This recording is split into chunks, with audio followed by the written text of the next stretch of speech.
አቅም ኖሮት ኡድሒያ የማያርድ ሰው ወደ መስገጃችን እንዳይመጣ ብሏል ነብዩ ሰለላሁ ዐለይሂ ወሰለም። ኡድሒያ ማድረግ የሚችልበት አቅም ኖሮት ኡድሒያ የማያርድ ወደ መስገጃችን እንዳይመጣ ብሏል። አይስገድ ብላ ከኛ ጋር አይስገድ ማለታቸው። ዘጠነኛውን ቀን የውም ዓረፋን መጾም የሁለት ዓመት ወንጀል እንደሚያሰርዝ ነቢያችን ሰለላሁ ዐለይሂ ወሰለም ተናግረዋል። ከአንድ እስከ 8 ያሉ ቀኖችንም መጾም ይቻላል ይወደዳልም ጭምር። ይህንንም ኢማሙ ነወዊ ሌሎችም ገልጸዋል። በመደዳም መጾም ይቻላል፣ አልፎ አልፎ መጾምም ይቻላል። በጥቅሉ ነብዩ ሰለላሁ ዐለይሂ ወሰለም በእነዚህ 10 ቀኖች ኸይር ስራ አላህ ዘንድ ተወዳጅ ነው ከየትኛውም ቀን በላይ ብለዋል። ከኸይር ስራዎች መሃል አንዱ ጾም ነው። ዒደል ፍጥር ከሆነ ወደ መስገጃ ከመሄዳቸው በፊት ቴምሮችን ይበሉ ነበረ። አድሓ ከሆነ ደግሞ ሰግደው እስኪመለሱ ድረስ አይበሉም ነበር። የሚበሉት መጀመሪያ እንደተመለሱ ለዑድሒያ ከታረደው ነበር ተብሏል። እያንዳንዱ ተክቢራ ጋር ድምፅን ጮክ ማድረግ ለኢማሙ እንጂ ለማሙሞች አይገባም። ይሄም ብዙ ጊዜ የምናየው ስህተት ከኢማሙ ውጪ አስፈላጊ ሆኖ ተገኝቶ ሙበሊግ የሚያስተጋባ የሚያሰማ ሰው በየመሃሉ ተመድቦ ካልሆነ በስተቀር ሁሉም ሰጋጆች በጋራ አላሁ አክበር አላሁ አክበር ሊሉ አይገባም። ይሄን ኢማሙ ነወዊ ረሕመቱላሂ ዐለይህ በግልጽ ተናግረዋል። ማእሙም የሆነ ሰው ያለ ድምፅ ነው ተክቢር ማድረግ ያለበት ብላ። አንዳንዴ ሶላተል ዒድ ከጁምዓ ጋር ሊገጣጠም ይችላል። ሶላተል ዒድ እና ሶላተል ጁምዓ ከተገጣጠመ ሁለቱንም መስገድ በላጭ ነው።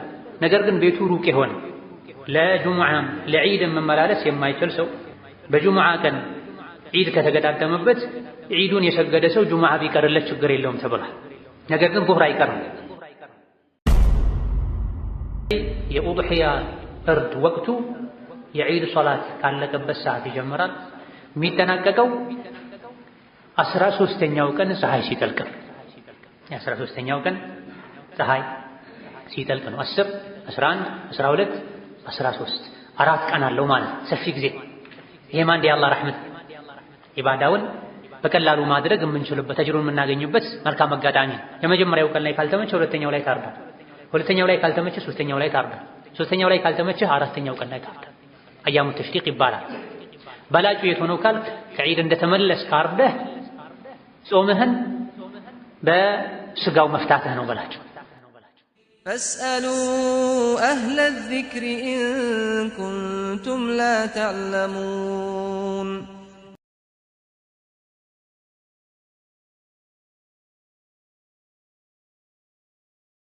بسم الله الرحمن الرحيم الحمد لله والصلاة والسلام على خير خلق الله محمد بن عبد الله وعلى آله وأصحابه ومن والاه أما بعد السلام عليكم ورحمة الله وبركاته إن شاء الله تعالى بإذن ፊታችን ባሉ ውስን ደቂቃዎች ስለ ሶላተል ዒድ ህግጋትና የኡድሒያን ስነ ስርዓት አዳቦችን በተመለከተ ምንማማር ይሆናል። ማንኛውንም ነገር ስናደርገው እውቀትን መሰረት አድርገን ያደረግነው እንደሆነ አጅራችንም እንዳችን የላቀ ይሆናል። ያለ እውቀት ከሆነ የምናደርገው ልማድ ብቻ ነው የሚሆን፣ አዳ ብቻ ነው የሚሆን። ያለንባቸው ቀናት ዛሬ የጀመርነው የዙል ሒጃ 10 ቀናትን ከነቢዩ እንደተነገረው አፍደሉ አያሚ ዱንያ ናቸው። እነዚህ የዙል ሒጃ የመጀመሪያ 10 ቀናት ከዱንያ ቀናቶች ሁሉ አላህ ዘንድ ይበልጥ ምርጥና ተወዳጅ ቀኖች ናቸው። እነዚህ ቀናት አላህ ዘንድ ይበልጥ ውድና ተወዳጅ በመሆናቸውም በእነዚህ ቀኖች የሚሰሩ ኸይር ስራዎች ሌላ ጊዜ ከሚሰራ ኸይር ስራ የተሻለን አጅርና ምንዳ እንደሚያስገኙ ተነግሯል። ከጂሃድ ሁሉ የተሻለን አጅርና ምንዳ እንደሚያስገኙ ነቢያችን ሰለላሁ ዐለይሂ ወሰለም ገልጸዋል።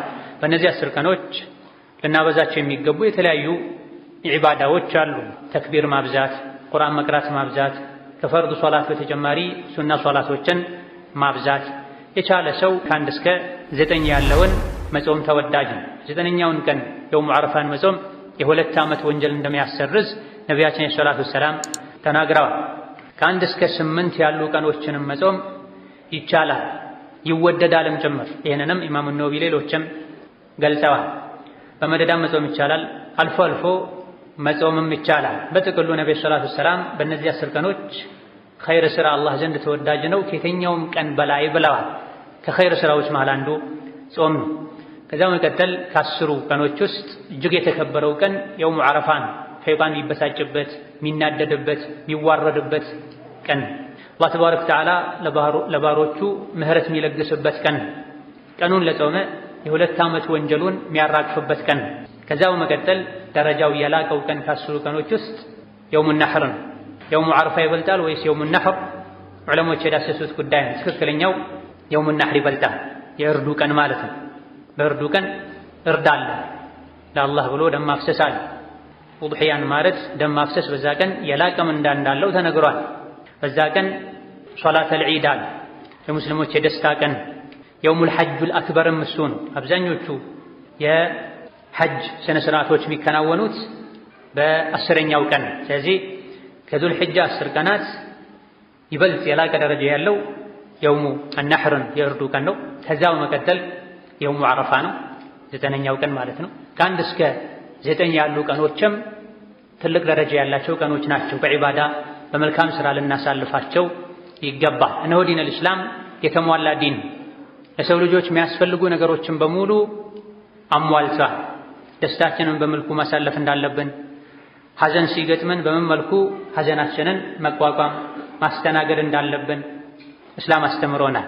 በሁሉም ነገር ሸሪዓን መሰረት አድርገን ስንጓዝ ነው ህይወታችን የሚጠቅመን ወይም በህይወታችን ትርፋማ የምንሆን።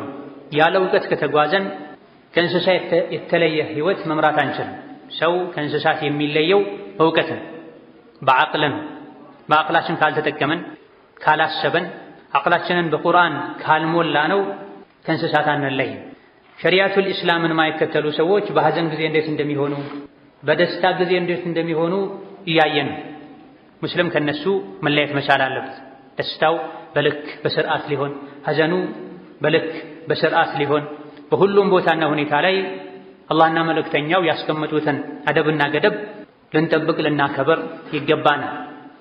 ሁሉም ሁኔታዎች ለሰው ልጆች የሚገጥሙ ነገሮች ዲን አደብ አስቀምጦላቸዋል፣ ህግ ስርዓት አስቀምጦላቸዋል።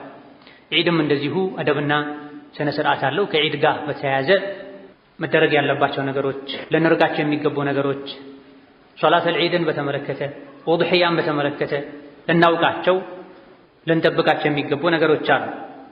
ዒድ ማለት በየጊዜው የሚደጋገም ነገር ማለት ነው። ዒድ ብሎ ማለት በየጊዜው የሚደጋገም ነገር ማለት ነው። ብዙ ስጦታዎችን፣ ደስታዎችን ይዞ የሚመጣ ቀን ማለት ነው። በእስልምና 2 ዒዶች አሉ።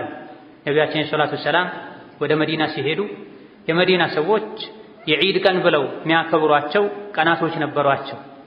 እነዚህ ቀኖችን ተዋቸው፣ አላሁ ተባረከ ወተዓላ ከእነዚህ ቀናቶች የተሻለን ቀን ተክቶላችኋል፣ ዒደል አድሓና ዒደል ፊጥር ብለዋቸዋል። ዒድ በመሰረቱ ዲነል ኢስላም ላይ የሸሪዓ አካል ነው፣ የዒባዳ ነው። በዒድ ተደስተን አጅር እናገኛለን፣ በነቢ ሱና መሰረት ካደረግነው ማለት ነው። እስላም ውስጥ ያሉ ዒዶች ከዒባዳ ጋር የተያያዙ መሆናቸውን ከሚያሳዩ ነገሮች አንዱ ዒደል ፊጥርን የምናከብረው የተከበረውን ረመዳንን እንደሸኘን፣ ዒደል አድሓን ደግሞ የምናከብረው ሐጅ የሚያደርጉ ሐጅ ላይ ሆነው ሐጅ የማያደርጉም የዙል ሒጃ 10 ቀናትን በዒባዳ በኸይር ካሳለፉ በኋላ የሚመጣ ዒድ ነው ያለን። ስለዚህ ዒድን ልብስ የምንቀይርበት ለየት ያለ ምግብ የምንበላበት አጋጣሚ ብቻ ሳይሆን ማድረግ ያለብን ወደ አላህ የምንቃረብበት የደስታ ቀን ነው ማለት። ወደ አላህ መቃረብ ያለው ስጁድ ተደፍተው እያለቀሱ ብቻ ሳይሆን እየበሉ እየጠጡ አዲስ ልብስ እየለበሱም ጭምር ወደ አላህ መቃረብ ይቻላል ማለት። የዓረፋ ቀን የ9ኛው ቀን የእርዱ ቀን የዒድ ቀን የሚባለው የውሙል ፊጥር የጾም ፍቺ ቀን እኛ ሙስሊሞች የዒዳችን ቀን ነው ብላ አንዳንድ ሌላ ጊዜ ማይበረታቱ ነገሮች ሁሉ በዒድ ቀን ተፈቅደዋል። በዒድ ቀን ላይ ወንዶች ቀስት ውርወራ እየተለማመዱ አይሻ ረዲየላሁ ዐንሃ ነይ ጨዋታ ላሳይሽ ብለዋል። ከኋላ በልብሳቸው ሰትረዋት እንድታይ አድርገዋል። የዒድ ጨዋታ የተወሰነ መልኩ ሸሪዓን በጠበቀ መልኩ ነፍስን ፈታ ማድረግ የተፈቀደ ነው፣ ተወዳጅ ነው። ይሄ ሁሉ የሚሆነው ሸሪዓን በጠበቀ መልኩ መሆን እንዳለበት ከመገንዘብ ጋር ማለት ነው። በመጀመሪያ ደረጃ የምናየው የሶላተል ዒደይንን ህግጋት ይሆናል። ሶላተል ዒድ ግዴታ ነው ሱና በዑለሞች መሃል ኺላፍ አለበት።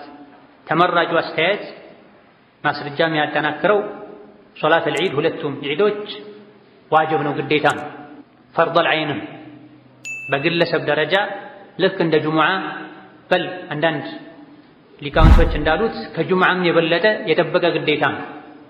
በምርጫ የሚደረግ ነገር አይደለም። የተወሰኑት ካደረጉት ሌሎች ባያደርጉትም ችግር የለውም የሚባልም አይደለም። ይሄን ያሉ በርካታ ፉቃሃዎች አሉ። ነገር ግን ከማስረጃ አንፃር ጠንካራው ትክክለኛው አስተያየት ሶላት አልዒድ ዒድ አልፍጥርም ይሁን ዒድ አልአድሓ ዋጅብ ፈርደል ዐይን ነው።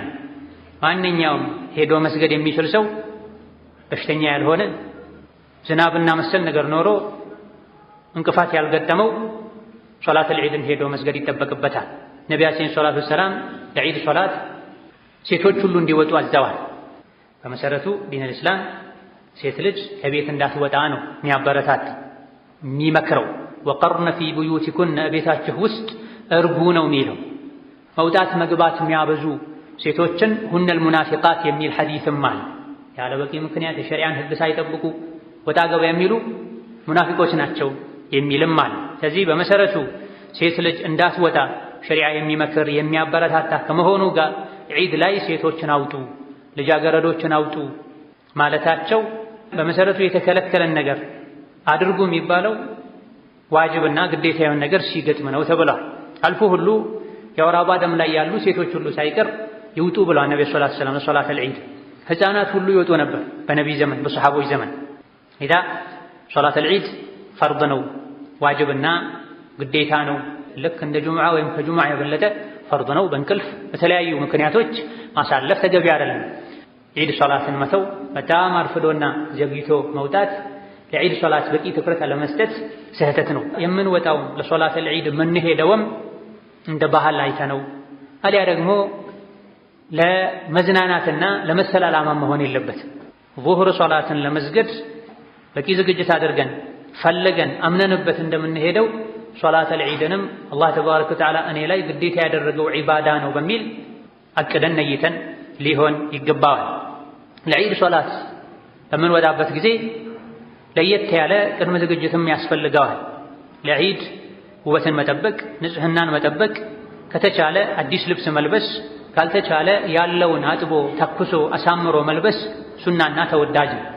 ከዛ በፊትም ገላን መታጠብ ሱና ነው። ከተለያዩ ሰሓቦች ደጋግ ቀደምቶች ተነግሯል። ሽቶ መቀባትም ሱና ነው።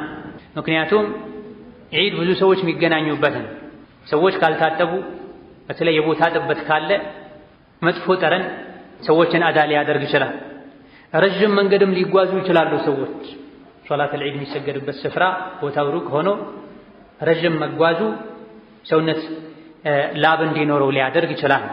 ከዚህ አንፃር ገላን መታጠብ፣ ንጽህናን መጠበቅ፣ ሽቶ መቀባት፣ የሚለብሱት ልብስ ከተቻለ ነጭ ቢሆን ካልሆነ ማንኛውም ደስ የሚል በሸሪዓ ያልተከለከለን ከለር ለብሶ መውጣት ተወዳጅ ነው። ለሴት ሲሆን ደግሞ እስላማዊውን አለባበስ መጠበቅ አለባት። ዒድ ነው ብላ ለዒድ አዲስ ልብስ አሰፍታ የሰውነቷን ቅርጽ የሚያሳይ አጭር የሆነ ራሱ ጌጥ የሆነ የተለያዩ ቀለሞች ያሉት ከርቀት የሚስብ መሆን የለበትም። የሴት ልጅ ልብስ ከለሩ አንድ መሆን አለበት። ዥንጉርጉር መሆን የለበትም። ወጥ መሆን አለበት። አንዱ ነጭ ሌላኛው ጥቁር ብልጭልጭ ያለው ሊሆን አይገባውም። ሴት ልጅ ሒጃብ የምታደርገው ውበትን ለመሰተር እንጂ ውበትን ለማሳየት ፈጽሞ አይደለም። ዒድ ላይ ዒድ አልፍጥር ከሆነ ቴምርና መሰል ነገር ቀምሶ መውጣት፣ ዒድ አልአድሓ ከሆነ ምንም ሳይቀምሱ ጾሞ ከዒድ መልስ አርዶ መብላት ሱና ነው። ይሄንንም ነብዩ ሰለላሁ ዐለይሂ ወሰለም ያደርጉ እንደነበረ ከአነስ ብን ማሊክ ተነግሯል። ዒድ አልፍጥር ከሆነ ወደ መስገጃ ከመሄዳቸው በፊት ቴምሮችን ይበሉ ነበረ። አድሓ ከሆነ ደግሞ ሰግደው እስኪመለሱ ድረስ አይበሉም ነበር።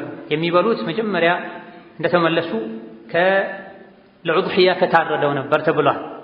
10ኛውን ቀን አትጾሙ ከመባሉ ጋር ጠዋት እንዴት ይጾማል የሚሉ ሰዎች አሉ። ይሄ ሙሉ ጾም አይደለም። ሶላት ሰግዶ እስኪመለሱ ድረስ አለመብላት ነው የሚባል። ጾም የሚባለው ቀኑን ሙሉ ከምግብ ታቅቦ መዋል ሲኖር። የዒድ መስገጃን ስፍራ በተመለከተ ሱናው ሜዳ ላይ ሄዶ መስገድ። በቂ ምክንያት ካለ ሜዳው እጅግ በጣም ሩቅ ሆኖ ሰዎች የሚቸገሩ ከሆነ አሊያ ደግሞ ዝናብና መሰል ምክንያቶች ካሉ የጸጥታ ችግር ካለ ሁሉም በየሰፈሩ በየመስጂዱ ቢሰግድ ምንም ችግር የለውም ያለምንም ከራህ። ሱናው ተወዳጁ ሰፊ ሜዳ ላይ ተሰብስቦ በጋራ መስገድ። ነብዩ ሰለላሁ ዐለይሂ ወሰለም የዒድ ሙሰላ ነበራቸው። ራሱን የቻለ ዒድ የሚሰገዱበት ስፍራ ነበራቸው። በየሀገሩ በየአካባቢው ሰፋፊ በጋራ ሰዎች ተሰብስበው የሚሰግዱበት ሜዳ ካለ መልካም፣ ከሌለ አሊያ ደግሞ ከመኖሩም ጋር የተለያዩ እዛ ሄዶ ለመስገድ እንቅፋት የሚሆኑ ነገሮች ካሉ መስጂድ ውስጥ መስገድ እንደሚቻል የፊቅህ ሊቃውንት ገልጸዋል። አንዳንዴ የሰፈሩ ሰዎች በሙሉ ወደ መስገጃ ቦታ መሄድ ሊከብዳቸው ይችላል።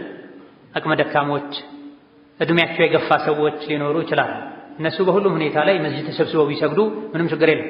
አነስ ብኑ ማሊክ ረዲየላሁ ዐንሁ አርዳ ይሄን ያደርጉ እንደነበረ ተነግሯል።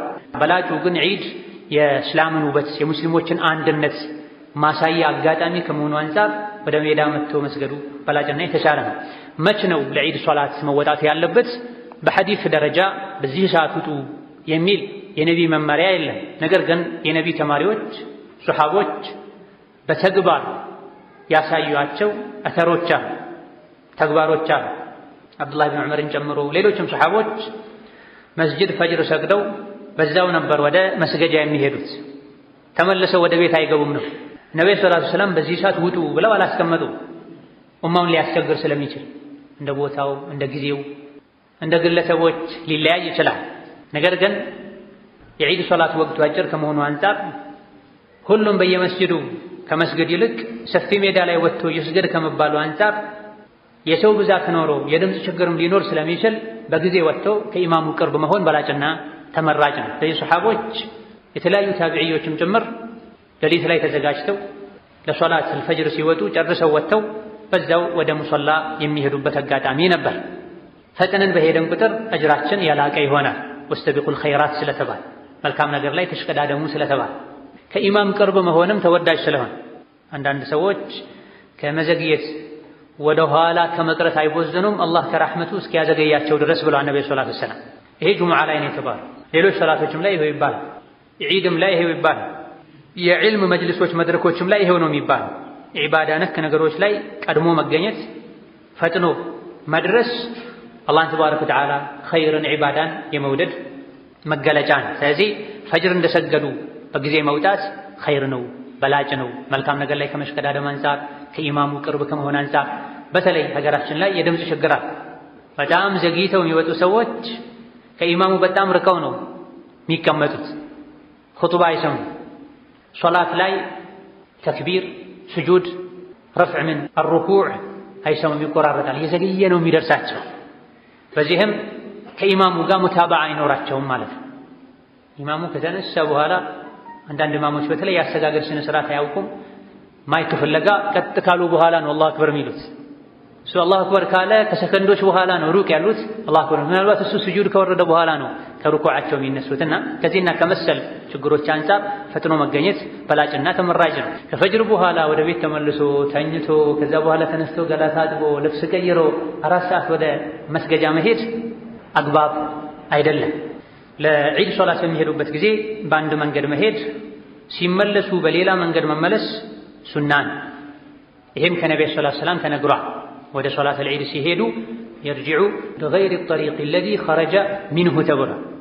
ነቢዩ ከዒድ ሶላት ሲመለሱ የሄዱበትን መንገድ ትተው በሌላኛው መንገድ ይመለሱ ነበር ተብሏል። ወከዛሊክ ለዒድ ሶላት ሲሄዱ በእግር መጓዝም ሱናና ተመራጭ ተወዳጅ። በእርምጃችን ልክ አጅር እናገኛለን። በእግራችን ስንጓዝ ተክቢር ያለን መሄድም ሌላኛው አደብ ነው። አሁን ላይ ብዙ ሰዎች ዘንድ እየደከመ መጥቷል። በጋራ አንዱ የመራ ሌላኛው የተመራ ተክቢር ማለት ሱና አይደለም ሲባል ሰዎች ሙሉ በሙሉ ተክቢርን እየተዉ ነው። መስጂድም ላይ ሜዳም የውም ዓረፋ ፈጅር ላይ ጀምሮ እስከ አያሙ ተሽሪቅ 13ኛው ቀን ዐሱር ድረስ ከሶላቶች በኋላ ተክቢር መባል አለበት። መስጂዱ እስኪንቀጠቀጥ ድረስ ተክቢር መባል አለ። በየገበያው በየመንገዱ በየቤቱ ተክቢር ማድረግ አለበት። ነገር ግን ኢማሙ የመራ ሌሎች የተመሩ መሆን የለበትም። ይህ ትክክል አይደለም ሲባሉ ሰዎች ሙሉ ተክቢር እየተው ድምፃቸውን አጥፍተው በጣም ቀንሰው እያሉ ሁለቱን ማጣጣም መቻል አለ። ተክቢር መኖር አለበት በድምፅ ሁሉም በራሱ ያለ አጋጣሚ ከተገናኘ ችግር የለም። በቀስድ አንተ ፈለገህ አብረህ አንዱ የመራ ሌላው የተመራ ማለት ነስበህ እስካላደረከው ድረስ ሁሉም እያሉ ድምፃቸው ቢስተጋባ ቢገናኝ ምንም ችግር የለው። ከቤት ወጥተው መስገጃ ጋር እስኪደርሱ ድረስ ድምፁን ጮክ አድርጎ ተክቢር እያሉ መሄድ ሱና። ከቤተሰቦችህ ጋር ከልጆችህ ጋር ከጎረቤትህ ጋር አብረህ ሂድ። አንተም ተክቢር እሱም ተክቢር ይበል። አላህን ተባረከ ወተዓላ ማላቅ ወደ እስላም ጥሪም ጭምር የእስላምን ውበት የእስላምን ረሕመት ማሳያም ጭምር። ስለዚህ ሲሄዱ በአንድ መንገድ መሄድ፣ ሲመለሱ በሌላ መንገድ መመለስ የተለያዩ ምክንያቶች እንዳሉት ተነግሯል። ሲሄዱ በአንድ መንገድ ሄደው መንገድ ላይ ላሉ ምስኪኖች ሰደቃ ለመስጠት፣ ሲመለሱ በሌላኛው መንገድ ላይ ላሉ ሰደቃ ለመስጠት ነው ተብሏል። ተክቢርን ለማሰማት ነው ተብሏል። በተለይ ዒድ አልአድሓ ከሆነ ሲመለሱም ተክቢር አለ፣ ችግር የለውም እስከ 13ኛው ቀን ስለሚቀጥል።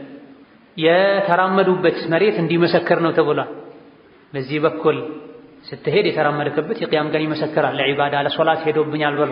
ስትመለስ በሌላኛው መንገድ ከተመለስክም እንደዚሁ የተለያዩ ጥቅሞች አሉት። ሁሉም ካቢቀር ምክንያቱም ከባናውቀው ነቢ አድርገዋል። እሳቸው ያደረጉትን ማድረግ ይጠበቅብናል። ወደ ሙሶላ መስገጃ ስፍራ ተደረሱ። ኢማሙ እስኪመጣ ድረስ እስኪደርስ ድረስ ተክቢር ማብዛት ነው ሱና። ሶላት ይሰገዳል አይሰገድም በቀጣይ ምና ይሆናል። እንደደረሱ ሌላ የሚሰገድ ሶላት አለ የለም በቀጣይ ምና ይሆናል። እንደደረሱ ተክቢር ትልቁ ዒባዳ የተክቢር ለት አላህን ተባረከ ወተዓላ ማላቅ፣ አላህን ተባረከ ወተዓላ ማመስገን። አላሁ አክበር አላሁ አክበር ላኢላሃ ኢለላህ ወላሁ አክበር ወሊላሂል ሐምድ እያሉ ተክቢር ማለት ነው። ሁሉም የራሱን ተክቢር ነው ሊል የሚገባው ሁሉም የራሱን ተክቢር ነው ሊል የሚገባው እንጂ አንዱ እየመራ ሌላኛው የተመራ ሊሆን አይገባው። ምናልባት አልፎ አልፎ ለማስታወስ በማይክ ከፍቶ ሙአዚን ወይም ደግሞ ቦታው ላይ ያለ አስተናጋጅ ቢል ችግር የለም። እሱ ያለ ሌሎች የተቀበሉ ይሄ ከነቢ ዓለይሂ ሰላቱ ወሰላም የተገኘ ማስረጃ ሱና የለም። የሶላት አልዒድ ወቅት የአዱሓ ሶላት ወቅት ነው። ሶላት አልዒድ በጀማም ይሰገዳል፣ በላጩ ይሄ ነው። በግልም ይሰገዳል። በተለያዩ ምክንያቶች ከሙስሊሞች ጋር በጋራ መስገድ ያልቻለ ሰው ቤት ቢሰግድ ችግር የለም። ወንድም ይሁን ሴት ቤት የሚሰገደው ሜዳ እንደሚሰገደው አሰጋገዱ አፈጻጸሙ እንዴት ነው የሚሰገደው በተለምና ይሆናል። ቤት ውስጥ የሚሰግድ ሰው ሜዳ በሚሰገደው መሰረት መስገድ ካልቻለ እንዴተኛውም ሶላት ረክዓቴን ቢሰግድ ችግር የለው። ነገር ግን በላጩ ተመራጩ ሜዳ እንደሚሰገደው ተክቢሮችን ደጋግሞ ሜዳ ላይ ሲሰገድ መስጂድ ላይ በጀማ ሲሰገድ የሚቀራውን ቀርቶ ሊሆን ይገባል።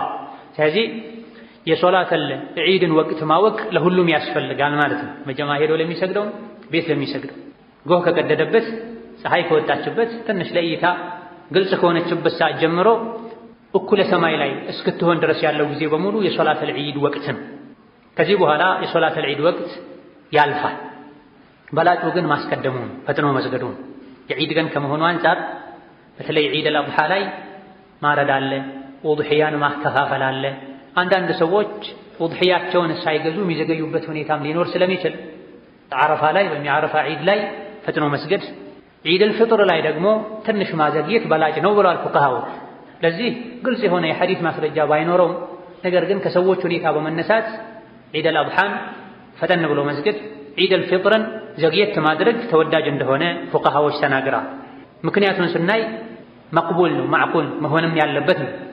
ዒደል አድሓ ቶሎ ሰግዶ ተመልሰው ከሶላት በኋላ ብዙ የሚሰራ ስራ ስላለ፣ ዒደል ፍጥር ከሶላት በፊት ፍጥር ማከፋፈል ስላለ አንጻራዊ የሆነ ለውጥ ሊኖር ይገባል በሁለቱ መሃል።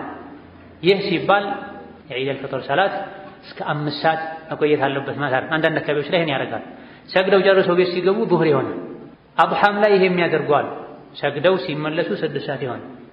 በይነማ ሱናው መደረግ ያለበቱ ፀሐይ እንደወጣች ከፍ እንዳለች መሰገድ አለበት። መለመድም አለበት። ሰው እየተጠበቀ ከኋላ ሰዎችን የደስታ ቀን የሚያጣብበት ሁኔታ ይፈጠራል። ስለዚህ አስተናጋጆችም አሰጋጆችም ሱናውን አክበረው ፀሐይ ከፍ እንዳለች እንደ ጊዜው ይለያያል። 1 ሰዓት ተኩል ሊሆን ይችላል፣ ለ1 ሰዓት ምናምን ጉዳይ ሊሆን ይችላል። ሶላት መሰገድ አለበት። ከዛ ወደ ሰዎች ይለምዳሉ። ፈጅር ሰግደው ሊተኛ አይገባውም። የዒድ ቀን በመታጠብ ልብሶ መቀየር ከተቻለም ከዛ በፊት ዝግጅቱ አልቆ ፈጅር እንደተሰገደ በዛው ከኢማሙ ቅርብ ሆኖ ሶፈል አወል አግኝቶ ከኢማሙ ቅርብ ለመሆን የሶፈል አወልን ትሩፋት ለማግኘት በጊዜ መሄድ አስፈላጊ ነው። የሶላተል ዒድ የመጨረሻ ሰዓቱ ዘዋል ነው ብለን ፀሐይ ከእኩለ ሰማይ ወደ መጥለቂያዋ ትንሽ ዘንበል ካለች ጊዜው አብቅቷል ማለት ነው። ከዛ በኋላ አይሰገድም። በሚቀጥለው ቀን ቀዷ ይወጣል ይቻላል። በሚቀጥለው ቀን ቀዷ ይወጣል ይቻላል። የሆኑ ሰዎች ነቢ ጋር መጥተው የዒድ ጨረቃ መታየቱን መጀመሪያ እንዳላወቁ ሲነግሯቸው በሚቀጥለው ቀን ረፋድ ላይ ወጥተው እንዲሰግዱ መክረዋል። ስለዚህ በተለያዩ ምክንያቶች ዒድን በሰዓቱ መስገድ ያልቻለ ሰው ከሰዓት አይሰግድም ማለት ነው። በሚቀጥለው ቀን በተመሳሳይ ሰዓት ይሰገዳል። ካለፈ አልፏል አይሰገድም የሚል አስተያየት ያላቸው ሊቃውንት እንዳለ ሆኖ በላጩና ትክክለኛው በሚቀጥለው ቀን ቀዷ ይወጣል። የዒድ አሰጋገድን በምናይበት ጊዜ በተለምዶ በተግባር እንደምናየው ዒድ ሶላት 2 ረክዓ ነው። በሁሉም ዑለሞች ስምምነት የሶላት አልዒድ ረክዓ ብዛት 2 ረክዓ ብቻ ነው፣ እንደ ጁሙዓ ማለት ነው። ነገር ግን ከጁሙዓ ለየት የሚያደርገው ጁሙዓ ላይ የመግቢያ ተክቢራ ብቻ ነው ያለው። ከፋቲሓ በፊት የሚደጋገሙ ተክቢሮች የሉ። በሌላ በኩል የጁሙዓ ኹጥባ ከሶላት በፊት ነው። የዒድ ኹጥባ ከሶላት በኋላ ነው። የጁሙዓን ኹጥባ ማድመጥ ዋጅብና ግዴታ ነው። የዒደል ፍጥርን የዒደል አድሓን ኹጥባ ማድመጥ ተወዳጅ እንጂ ያን ያክል ግዴታ አይደለም። እሱንም መለስ ብለን የምናይ ይሆናል። ምንድነው ተብሎ የሚነየተው? ይህን ሰዎች አሉ በምላስ የሚነየት ነገር የለም። የተኛውም ሶላት ላይ ነወይቱ ኡሰሊ ፈርዳ ሶላቲ ከዳ ወከዳ ተብሎ እንዲነየት በሶሒሕም ይሁን በደዒፍ ሐዲስ አልተነገረም። ከፈለጎች ሁሉ ከመንገዶች ሁሉ በላጭ የተሻለ መንገድ የነቢ መንገድ ነው። ነቢ ሰለላሁ ዐለይሂ ወሰለም ሶላትን ሲጀምሩ ካነ የፍተቲሑሃ ቢአተክቢር፣ ሶላት የሚጀምሩት አላሁ አክበር በማለት ነው። ከዛ በፊት የሚሉት ነገር ቢኖር ሑዘይፋ ይነግሩንም፣ አብዱላህ ኢብኑ መስዑድ ይነግሩንም፣ አብዱላህ ኢብኑ ዑመር፣ አብዱላህ ኢብኑ ዓባስ፣ ዓኢሻ፣ ሐፍሳ ይነግሩንም። እነዚህ ሰሓቦች የነቢን አሰጋገዶችን ያስተላለፉ ሰዎች ናቸው። ተክቢረተል ኢሕራም ካረጉ በኋላ የሚያደርጉትን ኢስቲፍታህ ያስተላለፉ ሰዎች ናቸው። ያልገባቸውን ያልተረዱትን የጠየቁ ሰዎች ናቸው። አሰጋገዳቸውን ለማየት እሳቸው ቤት ሄደው ተኝተው ያደሩ ሰዎች ናቸው። አሰጋገዳቸውን ለማየት እንደው ምስጢር የሆነ ድብቅ የሆነ ነገር እንኳ ካለ ብለው እሳቸው ቤት ሄደው አድረዋል። አብዱላህ ብን ዓባስ ረዲየላሁ ዐንሁ ኒዳ ሶላተል ዒድም ይሁን ሌሎች ሶላቶች ነወይቱ ሶሊ የሚባል ነገር የለም። የሶላቱን ቁጥር አውቆ የሶላቱን ማንነት አውቆ አንዱን ሶላት ከሌላኛው ለይቶ ወደ ቂብላ ዞሮ አላሁ አክበር ማለት ብቻ። ንያ የልብ ስራ ነው። ምላስን አያገባውም ንያ ላይ። ይሄ ላይ ዑለሞች ይስማማሉ። ሻፊዕዮችም ሐነፊዮችም ማሊኪዮችም ይስማማሉ። ንያ በመሰረቱ የልብ ነው። በምላስ መግለጹ ልብን ያግዛልና ቢጨመር ጥሩ ነው ይወደዳል የሚል አስተያየት ያላቸው አንዳንድ ፉቃሃዎች ነው ያሉት። በአስተያየት ከነቢ መቅደም የለብንም። በላጭ ተመራጩን እሳቸው አስተምረውናልና የዒድ ሶላት መሆኑን በልባችን ካወቀን በቂ ነው። አላሁ አክበር ብለን ወደ ሶላት መግባት። ከዛ በኋላ በተከታታይ ከመግቢያው ተክቢር ውጪ 7 ጊዜ አላሁ አክበር አላሁ አክበር አላሁ አክበር ይባል። ከዛ ፋቲሓ ይቀራል። ከዛ ሱረቱል አዕላ ሰቢሕ እስመ ረቢከል አዕላ አሊያ ደግሞ ሱረቱ ቃፍ ይቀራል። ከዛ በኋላ ስጁድ ሩኩዑ አልቆ ተነስቶ ሲቆም አላሁ አክበር ይባላል። ሲቆም ከሚባለው ተክቢር ውጪ ሁለተኛው ላይ 5 ጊዜ ተክቢር ይደረጋል። ከዛ በኋላ ፋቲሓ፣ ከዛ ሱረቱል ጋሺያ ሀል አታከ ሐዲሱል ጋሺያ አሊያ ደግሞ ኢቅተረበት ሰዓቱ ወንሸቀ አልቀመር ሱረቱል ቀመር ይቀራል። ከዛ ሶላቱ ያልቃል። በተክቢሮች መሀልስ የሚባል ነገር አለ ወይ? ከነቢ የተነገር የለም። አከታትሎ ብቻ ተክቢሩን አላሁ አክበር አላሁ አክበር አላሁ አክበር ማለት። ነገር ግን ከአብዱላህ ብን መስዑድ በተክቢሮች መሃል አላህን ማወደስ አላህን ማላቅ ነቢ ላይ ሰላዋት ማውረድ እንደሚቻል ተነግሯል። ዝክር ነው፣ ችግር የለም፣ አይጣላም። ሶላት ውስጡ ላይ ዝክር ነው፣ አላህን ማወደስ አላህን ማመስገን ነው ያለው። ስለዚህ የዒድ ተክቢራ ላይ አላሁ አክበር ካለን በኋላ ከቀጣዩ ተክቢር በፊት ዝምን ብንል ችግር የለውም። ሱብሓነላህ ወልሐምዱሊላህ ወላ ኢላሃ ኢለላህ ወላሁ አክበር አላሁመ ሰሊ ዐላ ሙሐመድ ብንልም ችግር የለውም። ዝም ማለት የምንችለው ነቢ ይሄን በሉ ስላላሉ ግዴታ አይደለም ማለት ነው። ሱብሓነላህ ወልሐምዱሊላህ ወላ ኢላሃ ኢለላህ ወላሁ አክበር አላሁመ ሰሊ ዐላ ሙሐመድ ማለት ደግሞ የሚቻለው አብዱላህ ብን መስዑድን የሚያክል ሱሐቢ መሪ ኢነከ ለጉላሙን ሙዐለም የተስተማርክ ሰው ነህ ያሉት ሰው ነብዩ ሰለላሁ ዐለይሂ ወሰለም በተክቢሮች መሃል አላህን ማመስገን አላህን ማላክ ነቢ ላይ ሰላዋት ማውረድ እንደሚቻል ተናግረዋል። ሰነዱን አልባኒ ሐሰን ሶሒህ ብለውታል። ነገር ግን እያንዳንዱ ተክቢራ ጋር ድምፅን ጮክ ማድረግ ለኢማሙ እንጂ ለማሙሞች አይገባም። ይሄም ብዙ ጊዜ የምናየው ስህተት ነው። ከኢማሙ ውጪ አስፈላጊ ሆኖ ተገኝቶ ሙበሊግ የሚያስተጋባ የሚያሰማ ሰው በየመሃሉ ተመድቦ ካልሆነ በስተቀር ሁሉም ሰጋጆች በጋራ አላሁ አክበር አላሁ አክበር ሊሉ አይገባም። ይሄን ኢማሙ ነወዊ ረሕመቱላሂ ዐለይህ በግልጽ ተናግረዋል። ማእሙም የሆነ ሰው ያለ ድምፅ ነው ተክቢር ማድረግ ያለበት ብላ ማእሙም የሆነ ሰው ያለ ድምፅ ነው ተክቢር ማድረግ ያለበት። ድምፁን ጮክ አድርጎ አላሁ አክበር ማለቱ ለሱ አይወደድም ብለዋል። ስለዚህ ኢማሙ ድምፁን ጮክ አድርጎ ተክቢር ይላል። ማእሙሞች ለራሳቸው በሚያሰሙበት ቀድር ከንፈራቸውን ገጥመው ሳይሆን ከንፈራቸውን ያንቀሳቀሱ ለራሳቸው ብቻ በሚያሰሙበት ያክል ድምፅ ተክቢር ሊሉ ይገባል እንጂ ሁሉም እያስተጋባ ሶላት ላይ ተክቢር ሊል አይገባም።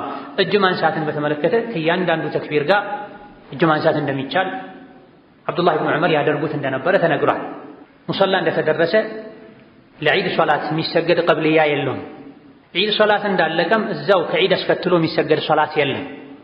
ነቢዩ ሰላቱ ወሰላም ወደ መስገጃ ስፍራ እንደደረሱ አንድ ብለው ይጀምሩ የነበረው በሶላት አልዒድ ነው ተብሏል። ከዛ በፊት የሚደረጉ የተለያዩ ዒድን የሆነ ዝግጅት የሚያስመስሉ ስነ ስርዓቶችም ይታያሉ ብዙ ቦታ ላይ። የዒድ ሶላት ዒባዳ ነው፣ የዒባዳ አጋጣሚ እንጂ ልክ እንደ ምርቃት አጋጣሚ ወይም ደግሞ የሆነ ተራ የህዝብ ስብስብ ተደርጎ መወሰድ የለበት። ዒባዳና እንደዚህ አይነት አጋጣሚዎችን መለየት አለብን። የተለያዩ አይነት ሰዎች ተዘጋጅተው የተለያዩ አይነት መልእክቶችን፣ የተለያዩ አይነት ዝግጅቶችን፣ የተለያዩ አይነት ማስታወቂያዎችን የምናስተናግድበታል። ነብዩ ሰለላሁ ዐለይሂ ወሰለም ወደ መስገጃ ስፍራ እንደደረሱ አንድ ብለው የሚጀምሩት በሶላት ነበር ተብሎ ሰዎች ሁሉ እስኪሰላቸው ድረስ የመጣ ነው ለዒባዳ ነው ስለያ ነገር እስኪሉ ድረስ ዒድ ላይ የሚታዩ ስህተቶች አሉ። ይሄን በተቻለን ያክል ለመቀነስ በተቻለም ለማጥፋት ሙከራ መደረግ አለበት። የዒድ ስብስብና የዒባዳ ወደ አላህ መቃረቢያ ስብስብና ሌሎች ስብስቦችን መለየት አለብን። ዒድ ዒባዳ ነው። ከቤት ጀምረን ስንወጣ ገላችን ታጥበን ሽቶ ተቀብተን ውዱእ አድርገን መንገድ መርጠን ተክቢር እያልን ነው የምንሄደው። ደርሰንም እስኪሰገድ ድረስ ተክቢር ነው የምንለው። ስለዚህ ከመጀመሪያ እስከ መጨረሻው መቶ ዒባዳ ብቻ መሆን አለበት።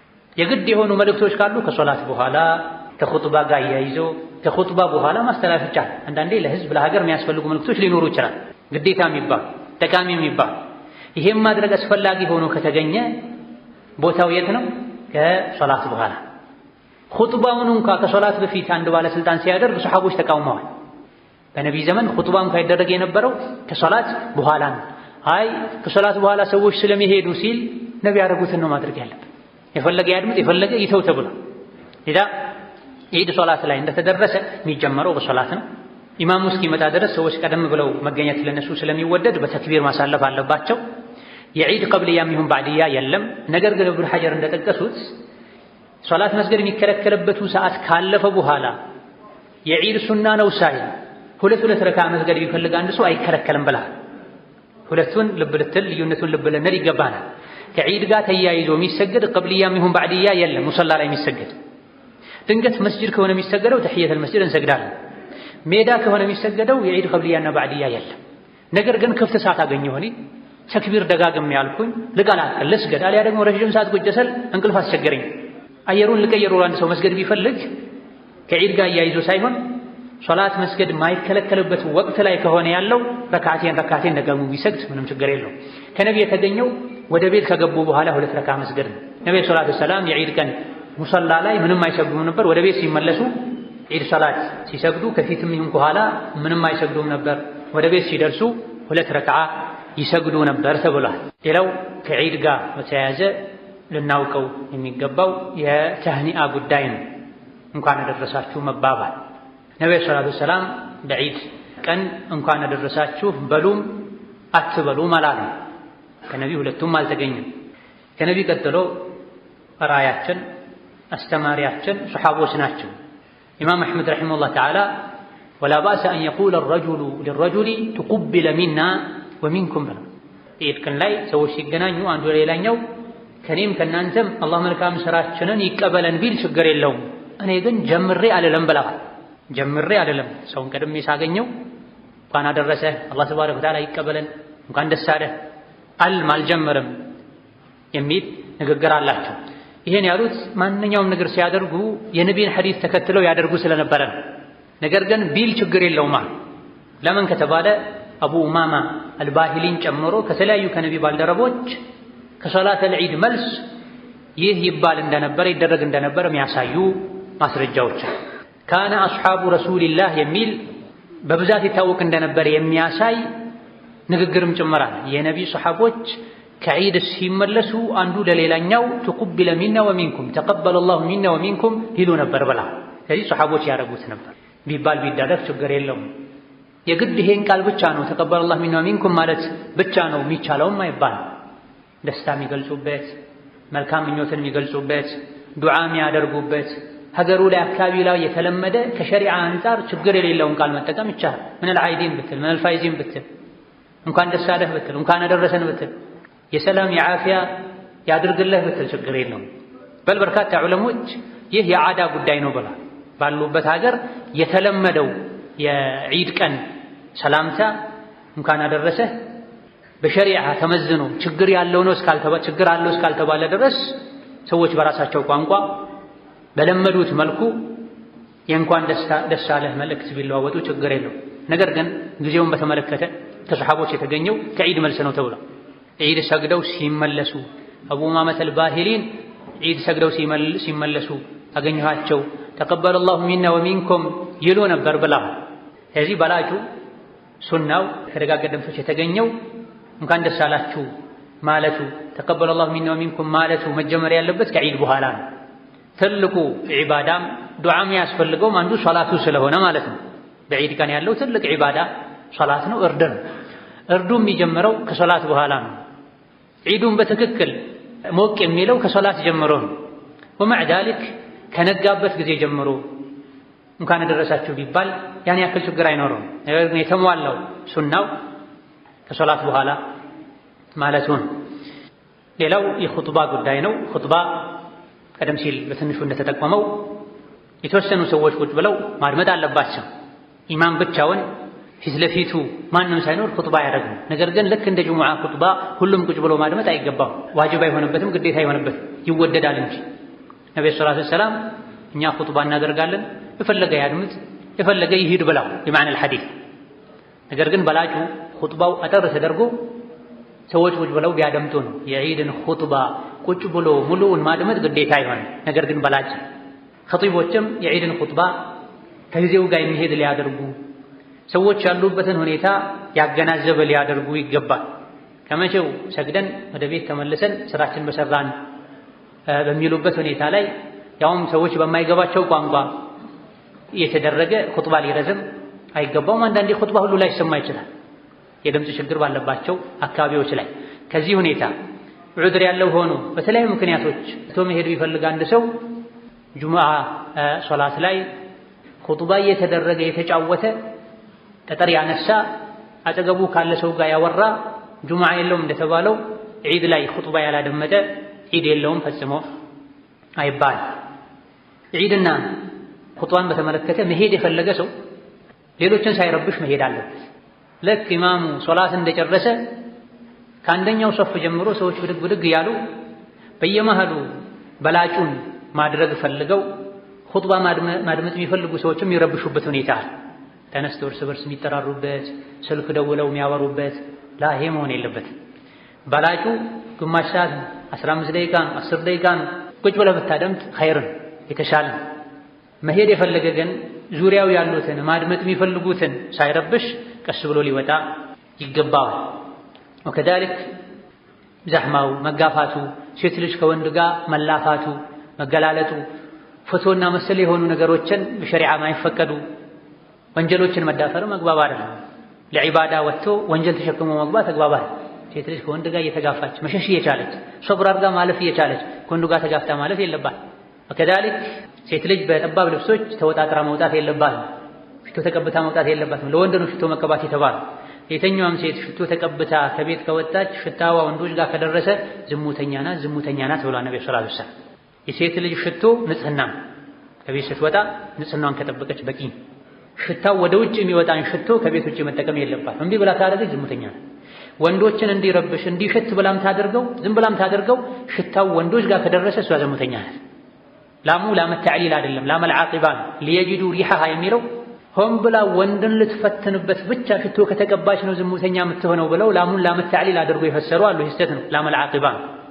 ሽታዋ ዞሮ ዞሮ ወንድ ጋር ይደርስ ዘንድ ማለት ወንዱ ጋር ከደረሰ እሷ ደስም ስለሚላት ትቀባ፣ ወንድን ለመፈተንም ትቀባ፣ ለባሏም ብላ ትቀባ። ሽቶ ተቀብታ ውጪ ወጣ ሽታዋ ወንድ ጋር ከደረሰ ዝሙተኛ ናት። የነቢ ሐዲስ አቡ ሁረይራ መንገድ ላይ አንዲትን ሴት አገኙ። ኢላ አይነ ያ አመተል ጀባር፣ አንቺ የጀባሩ የአላህ ባሪያ ወዴት ነው የምትሄጂው? ወደ መስጂድ። እንግዲያውስ ተመለሺ፣ ሽቶ ከሷ ሸቷቸው ነበርና ተመለሺ፣ ሽቶውን እጠቢው። ነቢያችን ሰለላሁ ዐለይሂ ወሰለም የተኛውም ሴት ሽቶ ተቀብታ ከቤት የወጣች እንደሆነ በወንዶች አጠገብ አልፋም ሽታ ወንዶች ጋር ያደረስ እንደሆነ ዝሙተኛ ናት ብለዋል። ሶላት አልዒሻ ለሶላት የሄደች ያውም በምሽት ያውም በሰሐቦች ዘመን ተመለሽ ታጠቢ ብለዋል። ጁሙዓ ብለው ዒድ ብለው ውስጣቸው ንጹህ ሊሆን ይችላል። ይሄንም ነው የምንገምተው፣ በተለይ ከትልልቅ እናቶች ማለት ነው። ጁሙዓ ነው ብለው አጅር አገኛለሁ ብለው ዒድ ነው ብለው ነው የሚያደርጉት። ነገር ግን ለሁሉም ነገር ቦታ አለ፣ ለሁሉም ነገር አደብ ገደብ አለ። ሴቶች ከሴቶች ጋር ሲሆኑም የለብሱት ልብስ አለ፣ ውጭ ሲወጡም የለብሱት ልብስ አለ። ይህ እንደሚለየው ሁሉ ሴት ልጅ ከቤት ስትወጣ እና ቤት ስትሆን የምትጠቀመው ሽቶ የተለያየ መሆን አለበት። አዛሂር አሻህር ጅማት የተፈለገው ዒድ ለሶላት ወተን ወንጀል ሸምተን መመለስ የለብንም። ወንድ በተቻለው ያክል ከሴቶች መራቅ አለበት። ሴቶችን ማውጣትን በተመለከተ ለዒድ ነብዩ ሰለላሁ ዐለይሂ ወሰለም ግልጽ በሆነ ሐዲስ ሴቶችን አውጡ፣ ጓዳ ውስጥ የሚደበቁ አይናፋር ልጃገረድ፣ ለትዳር የደረሱ ከወንድ የሚሸሹትን ሁሉ አውጡ ብሏል። እዛ ቀን ጅልባብ የሌላትን ሴት እህቷ ታውሳት፣ አሊያ ደግሞ በራሷ ጅልባብ ትሸፍናትና ታውጣ ብላ። ነገር ግን ኢማሙ አሕመድ አማ ፊ ዘማኒና ፈላ ብላ። ኢማሙ አሕመድ የሞቱት 240 አካባቢ 241 ላይ ነው ከሂጅራ። ከመሆኑም ጋር ሴቶች ይውጡ የሚለው ሐዲስ ሰዎችን ይሄን ሐዲስ ነገረን ሴት አውጡ የምንለው በሰላሙ ዘመን ነበረ፣ ሐያ ኢማን በደንብ በነበረበት ዘመን ነው። አማ አሁን በዘመናችን ሴቶች ይውጡ አንልም። የሴቶች አለባበስ ሁኔታቸው ተቀይሯል። ወንዱም ሐያ አጥቷል። ለዒድ ሳይሆን ለሴት መረጣም ይወጣል። የሚያገባው የዛሬ 5 ዓመት ነው። በየዒዱ በየጁምዓው ሴትን ላይ የሚወጣል። ይሄ ገለጥ። ሆን ብላ ሴቷም ለመታየት ልትወጣ ትችላለች። ይሄን በወንዱ በኩል የሚዘጋጅ የሚጠብቅ ካለ ማለት አነበሩ ሰህሙን መስሙሙን ሚን ሲሃሚ ኢብሊስ ተብሎ በዒድ ቀን በእይታ ወንጀል ልንሰራ አይገባም። ቀኑን በወንጀል ልንጀምረው ፈጽሞ አይገባምና ኹጥባ ማድመጥ የማይፈልግም ይሁን ኹጥባ አልቆም የሚመለስ ወንድም ይሁን ሴት ጥንቃቄ ሊያደርግ አላህን ሊፈራ ይገባዋል። ይህ በጥቅሉ የሶላተል ዒድ አጠር ያለ ህግጋት፣ አዳብ፣ ስነ ስርዓት ሲሆን አንዳንዴ ሶላተል ዒድ ከጁምዓ ጋር ሊገጣጠም ይችላል። ሶላተል ዒድ እና ሶላተል ጁምዓ ከተገጣጠመ ሁለቱንም መስገድ በላጭ ነው። ነገር ግን ቤቱ ሩቅ የሆነ ለጁምዓም ለዒድም መመላለስ የማይችል ሰው በጁምዓ ቀን ዒድ ከተገጣጠመበት ዒዱን የሰገደ ሰው ጁምዓ ቢቀርለት ችግር የለውም ተብሏል። ነገር ግን ዙህር አይቀርም፣ ጁምዓ ይቀርለታል። ባለበት ሰፈር ሆኖ መስጂድ ካለ መስጂድ ሄደው ይሰግዳሉ። መስጂድ ከሌለ አሊያ ደግሞ ጁምዓ ስለሌለ ተብሎ ከተዘጋ ቤቱ ላይ በጀማዓ መስገድ አለበት። ዒድና ጁምዓ ከተገጣጠሙ ዒድ ለሰገደ ሰው ጁምዓ ይቀርለታል፣ ዒድ ላልሰገደ ሰው ጁምዓ ይቀርለታል። ዒድ ለሰገደ ሰው ጁምዓ ይቀርለታል ማለት ዙህርም ይቀራል ማለት ፈጽሞ አይደለም። እንዲህ አይነት ደካማ የሆነ ቀውል አለ፣ ትክክል አይደለም። ጁምዓ ይቀራል ዒድ ለሰገደ ሰው ነው። ዒድ ያልሰገደ ሰው ግን ጁምዓ ባለበት ፈልጎ መስገድ ይጠበቅበታል። ካላገኘ ዙህር ከሚሰግዱት ጋር አብሮ ይሰግዳል። ሌላው ውድሕያ ነው። ውድሕያ ማለት ለዓረፋ በዓል ተብሎ የሚታረድ የቤት እንስሳ ማለት ነው። ውድሕያ ማለት የእንስሳው ስም ነው ማለት ነው። አልውድሕየቱ ማ ዩዝበሑ ፊል ዒድ ሚን በሂመቲል አንዓም። ስለዚህ ከተዕሪፉ እንደምንረዳው ውድሕያ ማለት ሁለት ነገርን የያዘ መሆን አለበት። አንደኛ በዒድ ቀን የሚታረድ ነው፣ በዒድ ምክንያት የሚታረድ። ሁለተኛው የቤት እንስሳ ከሆነ ዶሮ ቢታረድ ውድሕያ አይባልም። ሚዳቆ ቢታረድ ውድሕያ አይባልም ማለት ነው። ውድሕያ የሚሆነው የቤት እንስሳ ሲሆን ከዒድ አልአድሓ ጋር ተያይዞ ሲታረድ ነው። የውድሕያ እርድ ከእስልምና ሻዒሮች መገለጫዎች አንዱን ከሚፈለጉ ሸሪዓ ካዘዘባቸው እርዶች መሃል አንዱ ነው። ውድሕያ ዒባዳ እንደሆነ በቁርአን በሐዲስ በሸሪዓ ሊቃውንት ስምምነት ተረጋግጧል። በሁሉም የፊቅህ ሊቃውንት ስምምነት ውድሕያ ማረድ መሽሩዕ እንደሆነ ዒባዳ እንደሆነ ገልጸዋል። ሕክሙን በተመለከተ ግዴታ ነው ሱና፣ ብዙሃኑ የፊቅህ ሊቃውንት የጠበቀ ሱና ነው የሚል አቋም አላቸው። የተወሰኑት አቅም ያለው ሰው ላይ በሙሉ ግዴታ ነው ብለዋል። ይሄ የኢማሙ አቡ ሐኒፋ የኢማሙ ሻፊዒና የኢማሙ አሕመድም ሌላ አስተያየት፣ የኢብኑ ተይሚያ የኢብኑ ዑሰይሚን ምርጫ ነው። አቅም ያለው ሰው ላይ በግለሰብ ደረጃ ውድሕያ ግዴታ ነው። ይህን ብለው ሁለት ከፍለውታል አንዳንዶች። አቅም ያለው አባወራ ላይ ግዴታ ነው የሚል ነው የአቡ ሐኒፋ፣ የኢብኑ ተይሚያ፣ የኢብኑ ዑተይሚን፣ ኢማም ሻፊዒና ኢማም አሕመድ በአንድ ቀውላቸው የመረጡት አባወራዎች ላይ ግዴታ ነው የሚል ነው። የተወሰኑ ማንኛውም አቅም ያለው ሰው አባወራም ባይሆን የቤተሰብ ኃላፊም ባይሆን ወጣት ልትሆን ትችላለህ፣ ቤተሰብ ላይ ኖራቸው ይችላል። ነገር ግን ኪሱ ላይ ገንዘብ ኖሮት ወጪ አድርጎ ማረድ የሚችል ሰው ላይ በሙሉ ግዴታ ነው የሚል አቋም ያላቸው ዑለሞች አሉ። ለዚህ ያበቃው ምንድነው? ውድሕያ ግዴታ ነው እንዲባል ያበቃው ምንድነው ከተባለ ሐዲስ ነቢያችን ሰለላሁ ዐለይሂ ወሰለም ከአቡ ሁረይራ በተላለፈ ኢማሙ አሕመድ፣ ኢብኑ ማጃህ ሌሎችም በዘገቡት ሐሰን ሶሒህ ሐዲስ መን ካነ ለሁ ሰዓቱን ወለም ዩضሒ ፈላ የቅረበነ ሙሰላና ብላ አቅም ኖሮት ውድሕያ የማያርድ ሰው ወደ መስገጃችን እንዳይመጣ ብሏል ነብዩ ሰለላሁ ዐለይሂ ወሰለም። ውድሕያ ማድረግ የሚችልበት አቅም ኖሮት ውድሕያ የማያርድ ወደ መስገጃችን እንዳይመጣ ብሏል። አይስገድ ብላ ከኛ ጋር አይስገድ ማለታቸው። በሌላም ሐዲስ ኢማሙ ነሳኢ ሌሎችም በዘገቡት ሐሰን ሶሒህ ሐዲስ ኢነ ዐላ ኩሊ አህሊ በይትን ፊ ኩሊ ዓሚን ውድሕየቱን ብላ ከእያንዳንዱ ቤተሰብ ላይ በየዓመቱ የውድሕያ ግዴታ አለ ብላ እያንዳንዱ ቤተሰብ ላይ በየዓመቱ የውድሕያ ግዴታ አለ ብላ ሌሎችም ሐዲሶች የውድሕያን ግዴታነት ሱናነት የሚያሳዩ እነማ እነዚህ ሁለቱ የጠቀስኳቸው ግዴታነቱን በግልጽ የሚያሳዩ ስለሆኑ ኢነ ዐላ የሚለው ኡሱል አልፊቅህ ላይ እንደሚታወቀው ግዴታን የሚያሳይ ቃል ነው። እያንዳንዱ ቤተሰብ ላይ በየዓመቱ አረፋ ላይ የውድሕያ ግዴታ አለ ብላ። ስለዚህ ማንኛውም አቅም ያለው ሰው የሶላተል ዒድን አክብሮ እንደሚሄደው ውድሕያን አክብሮ ሊያርድ ቀድሞ ሊያዘጋጅ ቀጥለን የምንጠቅሳቸው የውድሕያ መስፈርቶችን ሊያሟላ ይገባዋል። ከግዴታነቱ የመጣ አንዳንድ ዑለሞች የየቲሙ ንብረት ላይ ሁሉ ውድሕያ መታረድ አለበት ብለዋል። ለምሳሌ የየቲምን ንብረት ተቆጣጣሪ ብትሆን ኃላፊ ብትሆን ልብስ ሲያስፈልገው እንደምትገዛለት ሲርበው ከገንዘብ ወጪ አድርገህ እንደምታሳክመው ሁሉ ውድሕያ ጊዜ ከደረሰ ከየቲሙ ገንዘብ የውድሕያ እንስሳ ገዝተህ ልታርድ ይገባል ሁሉ ብለዋል። በመሰረቱ የየቲም ገንዘብ መነካት የለም ግዴታ ለሆነ ነገር እንጂ ማለት ነው።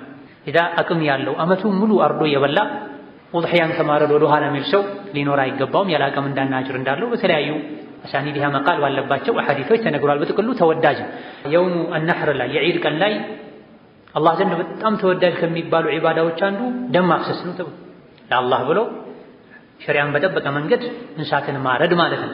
ውድሕያ ተቀባይነት የሚያገኘው ግዴታችንን ተወተናል የምንለው አጅርን የምናገኝበት መስፈርቶች ሲሟሉ እንዲሁ ዝም ብለው የሆነ እንስሳ ይዞ ስላረዱ አይደለም።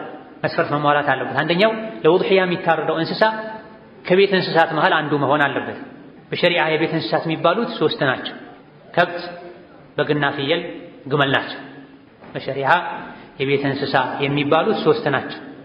ከብት፣ በግና ፍየል አንድ ላይ ማለት ነው ሁለቱ እና ግመል ናቸው። ይሄ ከአንዳንድ ታቢዕዮች ተነግሯል። ከቀታዳ ከሌሎች አንዓም ከተባለ የቤት እንስሳ ከተባለ እነዚህ 3ቱ ናቸው። ለማዳ ሆነው ቤት ውስጥ የሚኖሩ እንስሳት በሙሉ እዚህ ውስጥ አይገቡም ማለት ነው። አሊያ ደግሞ በተቃራኒው ከዱር አራዊት ውስጥ በሸሪዓ መብላቱ ይፈቀዳል የሚባልን አንድ እንስሳ ይዞ ቢያርድ ሶሒህና ትክክል አይሆንም ማለት ነው። እዘን ይሄ የመጀመሪያው መስፈርት ነው። ሁለተኛው እንስሳው ለውድሕያ ብቁ የሚሆንበት ዕድሜ ላይ የደረሰ መሆን አለበት። ለውድሕያ የሚታረደው እንስሳ ለውድሕያነት ብቁ የሚሆንበት ዕድሜ ላይ የደረሰ መሆን አለበት። ነብዩ ሰለላሁ ዐለይሂ ወሰለም ላ ተዝበሑ ኢላ ሙሲና ኢላ አን ተዕሱረ ዐለይኩም ፈተዝበሑ ጀድዐተን ሚነ ضأን ብላ ሙሲና የሚባልበትን ዕድሜ የደረሰችን እንጂ አትረዱ ብላ። ሐዲሱ ኢማም ሙስሊም ሌሎችም የዘገቡት ነው። ሙሲና የምትባልበትን ዕድሜ ላይ የደረሰችን እንስሳ እንጂ አትረዱ ብላ። ማን ነው ሙስና የሚባለው ዕድሜ? ሙስና የአማርኛው ሙስና አይደለም፣ እሱ ሐራም ክልክል። ነብዩ ሰለላሁ ዐለይሂ ወሰለም ሙስናን የሚበላ በሙስና ጉዳይ ለማስጨረስ የሚሯሯጥ በሙሉ ረግመዋል። ሙሲና አረብኛ ነው፣ ያኛው ሙስና አላህ ያጥፋው ከምድር ሁሉ አሚን። ሙስናን አላህ ያጥፋው። ሄና ሀገርን አኽላቅን እያበላሸን ሰዎች ብዙ ሐቃቸውን በአግባቡ እንዳያገኙ እያደረገ ነው። ብዙዎችም ደግሞ እያገዙ ነው። አቋሙ አንድ ቢሆን ሁሉ ሙስሊም ሙስና ነው፣ ሐራም ነው፣ አይቻልም የሚያስከፍለኝ ዋጋ አስከፍላለሁ እንጂ በሙስና ጉዳይ አላስጨርስም ብትል መስጂድ ሙስሊም እንደምትሆነው ቢሮ ሙስሊም ብትሆን ሰዎች እንደዚህ ባለመዱትና ወንጀል ከመሆኑ ጋር ህጋዊ ተግባር ባልሆነ ነበር። ኩሊ ሐል ሙሲና ከግመል 5 ዓመት ሲሞላው ሙሲና የሚባለው አንድ ግመል 5 ዓመት ሲሞላው፣ ከብት ዘር በሬ 2 ዓመት ሲሞላው፣ በግ 6 ወር ሲሞላው፣ ፍየል ዓመት ሲሞላው። ስለዚህ ላ ተድበሑ ኢላ ሙሲነተን ሙሲና የሆነችን እንስሳ እንጂ ለውድሕያ አትረዱ ማለት ግመል ከሆነ የምታርደው ቀደም ሲል ውድሕያ የሚሆነው ከቤት እንስሳት ነው ብለናል። የቤት እንስሳት የሚባሉት ግመል፣ ከብት፣ ፍየልና በግ ናቸው ብለናል። ከነዚህ ከሶስቱ አንዱ ነው የሚሆነው። ግመል ከሆነ የመረጥከው ዝቅተኛ ዕድሜው 5 ዓመት ነው። 5ን የዘጋ መሆን አለበት የጀመረ ሳይሆን። ሁለተኛው በሬ ነው፣ የከብት ዘር ነው። 2 ዓመትን የዘጋ መሆን አለበት። ሶስተኛው በግና ፍየል ሲሆን የበግና ፍየል ዕድሜ ይለያያል። በግ ከሆነ ቢያንስ 6 ወር የሞላው መሆን አለበት፣ 6 ወርና ከዛ በላይ። ፍየል ከሆነ 12 ወር የሞላው ዓመት የሞላው መሆን አለበት። ከዚህ በታች ከሆነ ለውድሕያ አይሆንም ማለት የመብል የስጋ እርድ ነው የሚሆን። ሶስተኛው መስፈርት የሚታረደው እንስሳ ከጉድለቶች ከእንከኖች የጠራ መሆን አለበት። ይህንንም ነብዩ ሰለላሁ ዐለይሂ ወሰለም በግልጽ ሐዲስ ተናግሯል። ኢማሙ ማሊክ ሙወጣቸው ላይ ሌሎችም በዘገቡት ሐዲስ ምን አይነት እንስሳ እንረድ ወይም ምን አይነት ጉድለት የጠራ እንስሳ ነው ለውድሕያ ማረድ ያለብን ተብለው ሲጠየቁ 4 አይነት ለእርድ ለውድሕያ እርድ ማይበቁ እንስሳትን ገልጸዋል። አልአርጃዑ እግሩ ሸፋፋ የሆነ ወከዛሊክ ወልዐውራኡ አልበይኑ ዐወሩሃ አይኗ የማያይ አንድ አይኗ የጠፋ ማለት ነው። ወልመሪበቱ በሽተኛ የሆነ ወልዐጅፋኡ በጣም ከሴታ የሆነ የተጎዳ ማረድ አይቻልም። እነዚህ 4ቱን ጠቅሰዋል። ዋና ዋና ውድሕያ ተቀባይነት እንዳያገኝ የሚያደርጉ እንከንና ጉድለቶች እነዚህ ናቸው። ወከዛሊክ ቀንዱ የተሰበረ ጆሮ የተቆረጠ ለውድሕያ አይሆንም። ሙሉ ጤነኛ ያለው ትክክለኛ ቁመና ያለው መሆን አለበት ማለት ነው። እንደው ለመብል ሲሆን ለሰርግ ሲሆን ሰው ፊት የሚቀርብ ሲሆን ሰዎች ውዱን የሚያምረውን ንጹሕን ፈልገው ይገዛል። ዒባዳና የአኼራ ጉዳይ ሲሆን ግን ቀዝቀዝ ይላል። እንደው መሆን ያለበት ለአላህ ሲሆን ከሰርጉም ከምርቃቱም ከየትኛውም ድግስ የተሻለውን የሚያምረውን ውቡን ልናደርግ ይገባናል። ነብዩ ሰለላሁ ዐለይሂ ወሰለም ያረዱት በግ ምን ይመስል እንደነበረ ሐዲስ ላይ ተነግሯል። ቀጥለን ምናነሳ ይሆናል። ስለዚህ የሚታረደው እንስሳ ሶስተኛው መስፈርት ሸርጡ ከጉድለት ከእንከን የጠራ መሆን አለበት። ቀንዱ የተሰበረ መሆን የለበትም ብለናል። አንዳንድ ሰዎች ሲጠይቁ እንደምንሰማው በተፈጥሮ ቀንድ የሌላቸው ከሆኑ ሲሉሃል ችግር የለም። በተፈጥሮ ቀንድ የሌለው ከሆነ አንዳንድ የበግ ዝርያዎች ቀንድ የሌላቸው ወከዛልክ ጆሮአቸው በጣም ትንሽ ይሆናል። የተፈጥሮ ኺልቀትን ከሆነ ችግር የለው። እንከን ጉድለት የሚባለው ከጊዜ በኋላ የመጣ ከሆነ ሰዎች የቆረጡት በእምነት እንደ ሕክምና መድኃኒት ይሆናል ብሎ የሚቆርጡት ይኖራል። ይህ መሆን የለበትም። ቀንዱ የተሰበረ መሆን የለበትም። እግሩ ሸፋፋ መሆን የለበትም። አይኑ የማይ መሆን የለበትም። ከጉድለቶች ከእንከኖች የጠራ መሆን አለበት ነው። አማ የተፈጥሮ ቀንድ የሌለው ጆሮ ትንሽ የሆነ ቢደረግ ምንም ችግር የለው። ነገር ግን ነብዩ ሰለላሁ ዐለይሂ ወሰለም አቅረነይኒ አምለሐይኒ ቀንዳማ የሆኑ የሚያማምሩ በጎችን አርደዋል ተብለዋልና ቀንድ ያለው ጥሩ ስጋ ያለው አይን ውስጥ የሚገባ የሚያምር የሚማርክ በውድ ዋጋ የገዛኸው ቢሆን የተሻለ ይሆናል። በዚህ ዙሪያ ወደ መጨረሻ ላይ ተጨማሪ እንጠቅሳቸው ነገሮች ይኖራሉ። አራተኛው መስፈርት አንተኩነ ሚልከን ሊልሙضሒ ውድሕያውን የሚያርደው ሰው የሚያርደው እንስሳ ባለቤት መሆን አለበት። ወይም በገዛ ገንዘቡ ገዝቶ ወይም በስጦታ ተሰጥቶት ወይም በኃላፊነት ውክልና ተሰጥቶት የሚያስተዳድረው መሆን አለበት። የተቀማ መሆን የለበት። ድንገት ዝም ብሎ ሜዳ ላይ ያገኘው መሆን የለበት። ይሄን የሚያደርጉ አሉ። ለለሰ ነጋዴዎች በብዛት በግ የነዱ ከብት የነዱ ሲሄዱ አምልጦ ወይም ተደብቆ ወደ አንድ ቤት ሊገባ ይችላል። ወይም ደግሞ ከኋላ ሊቀር ይችላል። خلاص አላህ ተባረከ ወተዓላ ለኢብራሂም ከሰማይ እንዳወረደው ለኔ አውርዶልኝ ነው ብላ ዝግብተው የሚያርዷል። خطأ ባለቤቱን ካላወቅ ማፈላለግ አለብን። የጠፋ በግን በምን መልኩ ማፈላለግ እንዳለብን ኢብኑ ቁዳማ ሙግኒ ላይ ኢማሙ ነወዊ ሌሎችም ፉቃሃዎች ዳሰዋል። በምን መልኩ ነው ምን ያክል ጊዜ ነው ማፈላለግ ያለብን? ሲጀመርም ማስገባት ማችለው እንስሳ አለ። አስገብተህ ማቆየት ማፈላለግ ያለብህ እንስሳ አለ። ወጪው የሚያስቸግርህ ከሆነ አርደኸው ተገምቶ ዋጋው የምትከፍልበት ሁኔታ አለ። መጠበቁ የሚያስቸግርህ ወጪው የሚያስቸግርህ ከሆነ ማለት ብዙ ዲን እስላም ላይ ልናውቃቸው የሚገቡ ዛሬ ላይ አደገን የሚሉ ሰዎች እንደ ህግ ከሸሪዓ ወስደው ሰርቀው የተለያዩ ህግ ያረቀቁባቸው መሳይሎች አሉ። የተወሰዱት ከፊቅህ ከሸሪዓተል እስላም። አሻሂድ አራተኛው መስፈርት የሚታረደው እንስሳ የራሱ መሆን አለበት። የገዛው በስጦታ መልኩ የተበረከተለት አሊያ ደግሞ ውክልና ያለው። የተሰረቀ ከሆነ የተዘረፈ ከሆነ ተጭበርብሮ የመጣ ከሆነ ማረዱ አይፈቀድም። ህጉን ጥሶ ቢያርድ እንኳ የውዱሕያ ነጅር አያገኝም። ግዴታ ነው በሚለው ከሄደን አላህ ዘንድ ተባረከ ወተዓላ ግዴታን ባለመወጣት ወንጀል ከመጠየቅም አይደንም ማለት ነው። ውዱሕያ የምናርዱ ወደ አላህ ለመቃረብ፣ ወንጀል በመሰረት ወደ አላህ መቃረብ አይቻልም። መዝረፍ መስረቅ ወንጀል ነውና ማለት ነው። የየቲምን ንብረት በተመለከተ ቀደም ሲል በተወሰነ መልኩ ጠቁመናል። ያሉበት አካባቢ ላይ ለየቲሞች አርዶ ከንብረታቸው አሳዳጊያቸው ንብረታቸውን የሚቆጣጠረው አካል ከራሱ ቢያርድ መልካም አቅም ካለው፣ ከሌለው ግን ከራሳቸው ለነሱ ቢበቃውን ያክል አርዶ ማስገባት ይችላል። ከራሱ ጋር አብረው ከሆነ የሚኖሩት ራሱ ያረደውን አብቃቅቶ ቢበላ መልካም።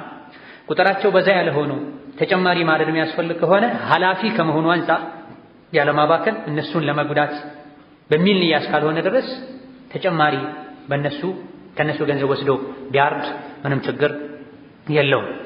አምስተኛውና የመጨረሻው መስፈርት በወቅቱ ማረድ። ውዱሕያ ራሱን የቻለ ወቅት አለ።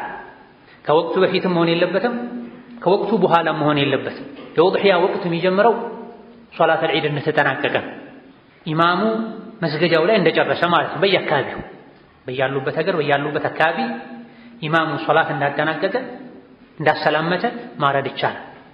ሳያሰላምት ማረድ አይቻልም። የኹጥባው መጠናቀቅ ግዴታ አይደለም። ስለዚህ የኡድሕያ እርድ ወቅቱ የዒድ ሶላት ካለቀበት ሰዓት ይጀምራል። የሚጠናቀቀው 13ኛው ቀን ፀሐይ ሲጠልቅ ነው። የ13ኛው ቀን ፀሐይ ሲጠልቅ ነው። 10 11 12 13 4 ቀን አለው ማለት ሰፊ ጊዜ። ይሄም አንድ የአላህ ረሕመት ኢባዳውን በቀላሉ ማድረግ የምንችልበት አጅሩን የምናገኝበት መልካም አጋጣሚ። የመጀመሪያው ቀን ላይ ካልተመቸ ሁለተኛው ላይ ታርዳ፣ ሁለተኛው ላይ ካልተመቸ ሶስተኛው ላይ ታርዳ፣ ሶስተኛው ላይ ካልተመቸ አራተኛው ቀን ላይ ታርዳ። አያሙ ተሽሪቅ ይባላል። በላጩ የት ሆኖ ካልክ ከዒድ እንደተመለስ ካርደህ ጾምህን በስጋው መፍታትህ ነው በላቸው። ከዒድ ሶላት እንደተመለሱ ልብስ ቀይሮ በራስህ እጅ ወደፊት እንጠቅሳለን ባለቤቱ አባወራው ወይም እማወራዋ ራሳቸው ማረድ ሱና እንዳረዱ ከስጋው ፈጥኖ የሚበስለውን ለአንተ የሚስማማውን መርጠህ አውጥተህ አስቀድመህ ሰጥተህ ተዘጋጅተው በስጋው ማፍጠሩ ቤተሰብህም ከሱ መብላቱ መቅመሱ በላጭ። ይህም ማድረግ ያልቻለ ሰው እስከ 13ኛው ቀን ምሽት ድረስ ማረድ ይቻላል። በፈጠነ ቁጥር አጅሩ ይበልጣል። ለነገ ከምታዘገየው ዛሬ ማረድ፣ ለከሳት ከምታደርገው ጠዋት ማድረጉ በላጭና የተሻለ ይሆናል። የ13ኛው ቀን ፀሐይ ከጠለቀ የኡድሕያ ጊዜ ያበቃል። ከዛ በኋላ የሚታረድ እነዚህ መስፈርቶችን ሳያሟላ የሚታረድ የመብል እርድ ነው የሚሆነው። የኡድሕያ አይሆንም። የኡድሕያን አጅር አያስገኝም። አላሁመ ኢላ አንድ ሁኔታ ላይ ከላይ ጊዜውን ከማጣት ጋር በተያያዘ ለኡድሕያ ያዘጋጀውን እንስሳ ማረድ በፈለገበት ሰዓት ላይ ቢያጣው፣ ሌላ አቅም ባይኖረው እያፈላለገ ቆይቶ 14ኛው ቀን ላይ ቢመጣ ወይም ሰው ቢያመጣው ወዲያው ይዞ ማረድ ይችላል፣ አጅሩንም ያገኛል።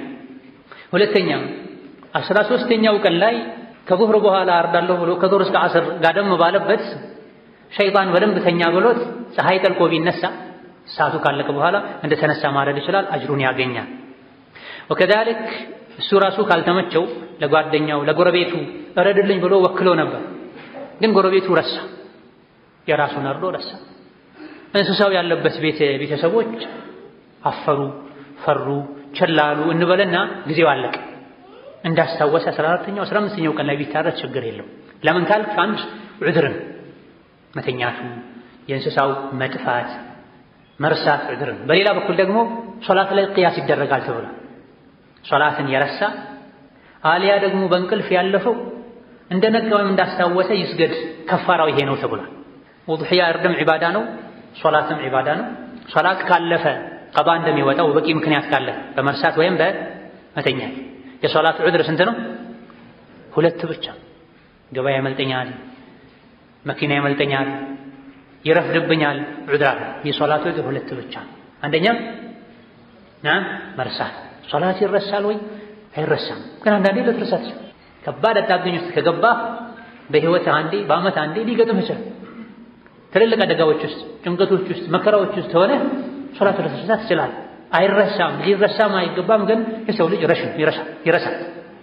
አደም ረሱ፣ ዝርያቸው ረሳ ተብሏል። ሁለተኛው መተኛት ነው። ግን መተኛት እንደ መርሳቱ ሰፊ አይደለም። በቂ ጥንቃቄ ከማድረግ ጋር፣ በጊዜ ከመተኛት ጋር፣ ቀስቅሱን ከማለት ጋር፣ ዱንያዊ ቀጠሮ ሲኖርህ አላርም ሞልተህ እንደምትተኛው፣ የሚቀሰቀሰህ ሰው እንደምትበድበው ይህን ሁሉ ጥንቃቄ ከማድረግ ጋር የረፈደበት ሰው ዑድር ይሆናል። ከነዚህ ከሁለቱ ውጪ ለሶላት ሌላ ዑድር የለውም። አሻሂድ ውድሕያ ያለፈው ሰው ሶላት በእነዚህ ምክንያቶች እንዳለፈው ሰው ጊዜው ካለፈው በኋላ ውድሕያ ቢያርድ እርዱ ትክክል ይሆናል። በእነዚህ ሰፊ የውድሕያ ጊዜዎች ውስጥ በቀንም ይሁን በማታ ማረድ ይቻላል። ይህም ሌላ ሙሂም የሚባል መሰላ ነው። ቀን ላይ ካልተመቸህ ማታ ላይ ብታርድ ችግር የለም። ነገር ግን ቀን ላይ ማረዱ በላጭ ለእይታ፣ ለንጽህና፣ ለብዙ ነገሮች ቀን ላይ ማረዱ በላጭ ይሆናል። ውድሕያ ሲታረድ ንያው ውድሕያ ተብሎ መነየት አለበት። ኢድ ስለሆነ ልጆቼ እንዳይከፉ ብሎ የሚያርድሷል። ስጋ ስለሚያስፈልግ ብቻ ብሎ የሚያርድሷል። የሚያርዱትን እንስሳ የውድሕያ ነው ማርደው ለውድሕያ ነው ተብሎ መነየት አለበት። ወላ ዩጅዚኡ ማ ዱቢሐ ሊአጅሊ ላሕሚ ብሏል ኢማሙ ነወዊ ረሕመቱላሂ ዐለይህ። ኢድ ላይ እንዴት ያለ ስጋ እናሳልፋለን ብለው ስጋውን አስቦ ያረደ ሰው የውድሕያን አጅር አያገኝም። ስጋውም ካቢኖር ፍሪጅ ላይ የቆየ ብዙ ስጋውም ካቢኖር በዛ ቀን የምታርደው የውድሕያ መሆን አለበት። ከዛ በኋላ አርደህ ከፈለክ ብለው ከፈለክ ለምስኪን ስጠው። የሚታረደው ለውድሕያ ተብሎ መነየት አለበት። ንያ ደግሞ ከስራ በፊት መሆን አለበት። አንዳንዶች ካረዱ በኋላ በቃ ውድሕያ አድርገዋለሁ ይልሃል።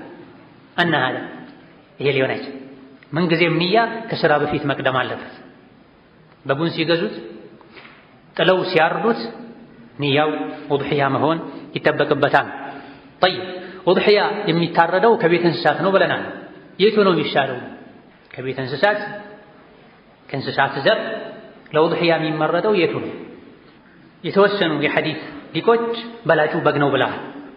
ነገር ግን በርካታ ፉቅሃዎች ሙሉውን ለብቻው ካረደ ቅድሚያ የሚሰጠው ይበልጥ ተወዳጁ በአንደኛ ደረጃ ግመል ነው። ከዛ ከብት ነዋል። ነገር ግን ይሄን ቀን በቅንፍ ውስጥ አድርገው ገድበው ሙሉውን ካረደ ለራሷ ካልሆነ ግን በግ ወይም ፍየላ ከዛ በኋላ የአንድ ግመል ወይም የአንድ ከብት 1/7ኛ። ከዚህ በፉቅሃዎች መሰረት ከሄደን ሙሉ ግመል፣ ሙሉ በሬ፣ ከዛ በኋላ በግ ወይም ፍየል፣ ከዛ በኋላ የአንድ በሬ ወይም የአንድ ግመል 1/7ኛ ይሆናል። ነገር ግን ከነቢዩ ሰለላሁ ዐለይሂ ወሰለም ሁኔታ አንፃር አንድ በግ ለሙሉ ቤተሰብ ማረዱ የተሻለ ይሆናል። ነቢይ ያረዱትን አይነት መስፈርት ያሟላ በግ ከተገኘ ማለት ነው። የሚያምር በደንብ የደለበ ቀንዶች ያሉት ውብ የሆነ ውድ የሆነ በግ ከተገኘ ለቤተሰብ የሚበቃ ከሆነ በግን ማረዱ የተሻለ ይሆናል። በጥቅሉ አንድ ግመል ለ7 ቤተሰብ፣ አንድ በሬ ለ7 ቤተሰብ የሚበቃ ሲሆን አንድ በግ ወይም ፍየል የቅድሙን መስፈርት ያሟላ ለአንድ አባወራ እስከነ ቤተሰቦቹ ይሆናል። ከመገለጫ አንፃር ግመልም ይሁን ከብትም ይሁን በግም ይሁን መልኩ የሚያምር መሆን አለበት። ቀንድ ያለው ቢሆን ይመረጣል። ለእይታ የሚያምር የሚስብ ቢሆን ይመረጣል። በውድ የተገዛ ቢሆንም እንደሚመረጥ የጠቀሱ ሊቃውንት አሉ። ማረድ የሚፈልገው በግ ከመሆኑ ጋር በአንዳንድ ፉቅሃዎች በግም ይሻላል ስለተባለ ለውድሕያው በግ አርዶ ከዛ በኋላ ለክትፎና መሰል ነገር በሬ ማረድ የሚፈልግ ሰው ከሌሎች ጋር ተጋርቶ ቢያርድ ችግር የለው። ነገር ግን እዚህ ላይ ብዙ ሰዎች በጥያቄ መልኩም እንደሚያነሱት አንድ ትልቅ በሬ ለ10 ሰው ማረድ ይፈልጋሉ። ዓላማቸው ውድሕያ ከሆነ አንድ በሬ ላይ አንድ ግመል ላይ ከ7 ሰው በላይ መጋራት አይችልም። ዓላማቸው ስጋው ከሆነ ለውድሕያው አንድ በግ ካረዱ በኋላ ለክትፎና መሰል ነገር ስጋውን ከፈለጉት አንድን ግመል አንድን በሬ ለ7ም ለ8ም ለ9ም ማረድ ይችላሉ። ሁሉም ለውድሕያው በግ አርደው ከሆነ ማለት ነው። ይሄ ልብ መባል ልዩነቱን ማወቅ የሚገባን ጉዳይ ነው። አንድ በሬ ወይም አንድ ግመል ለ7 አባወራ ነው የሚሆን። አንድ ግመል ላይ አንድ በሬ ላይ ከሰባት ቤተሰብ በላይ ለውድሕያ መጋራት አይቻልም። ነገር ግን በግ አይበቃም ብሎ አንድ ሰው በሬ ማረድ ቢፈልግ ሙሉ በሬ ለሰባት ሰው ማድረግ ነው የሚቻለው። 10 ሰው 8 ሰው አንድ በሬ ላይ መጋራት ከፈለገ የግድ አንድ በግ ወይም ፍየል ለውድሕያው መታረድ አለበት። ለስጋ ከፈለጉ 10ም 11ም 15ም ያርጉት። ሁሉም በግ ካረዱ እኔ በግም አርጃለሁ ግማሹን ወይም ከፊሉን ነው የምፈልገው ብሎ የተወሰኑት ለውድሕያነት የተወሰኑት ስጋውን ፈልገው በሚያደርጉበት ጊዜ ያሉት ሰዎች ከሰባት በላይ ከሆኑ 1/7ኛው እኩል ስለማይሆን ወደ 1/8ኛ ወደ 1/9ኛ ስለሚሄድ በሬ ላይ መጋራት የሚፈልግ ሰው ለውድሕያ በግ ካረደ ሰው ጋር ሲጋራ ከሰባት በላይ አለመሆናቸውን ማረጋገጥ ይጠበቅበታል። ኩል ሐል የተወሰኑ የተቀሩ የውድሕያ ህጋቶች ነጥቦች አሉ። በተገባችን ጀናዛ ስላለ እዚህ ላይ እናቆማለን። በጥቅሉ ውድሕያን ማረድ የተመረጠው አስተያየት ዋጅብና ግዴታ ነው። አቅም ያለው ሰው በሙሉ ውድሕያ ማረድ ግዴታ ይሆንበታል። መተው የለበትም። ያላቅም እንዳለው ውድሕያ የጊዜ ገደብ አለው። በዚያ ጊዜ ውስጥ ሊሆን ይገባዋል። ውድሕያ ከቤት እንስሳት መሆን አለበት። እንስሳቱም ራሱን የቻለ መስፈርት አላቸው። ወከዛሊክ ውድሕያ ስጋውን እንኳ ባይፈልግ አንድ ሰው ውድሕያውን እንስሳውን ገዝቶ ለአቅመ ደካማ ለሚስኪን በመስጠት አጅሩን ማግኘት ይችላል። ውድሕያው በሚታረድበት ጊዜ መጠበቅ ያለባቸው ሱናዎች አሉ። ወደ ቂብላ ማዞር፣ ቢላዋን ማስተካከል፣ ሁለት እንስሳት ካሉ አንድን እንስሳ ከሌላኛው እንስሳ አርቆ ማቆየት፣ አጠገቡ ቢላዋ አለመሳል፣ ቶሎ ማሳረፍ መሰል የሆኑ አዳቦች ናቸው። ወንድም ይሁን ሴት ቢያርድ ችግር የለውም። በመሰረቱ ራሱ ማረድ የሚችል ሰው ባለ ውድሕያው ራሱ ቆሞ ማረድ ሱና ነው። ያልቻለ ሰው በውክልና ማሳረድ ይችላል። ተወክሎ የሚያርደው አካል ሶላት የሚሰግድ መሆን አለበት።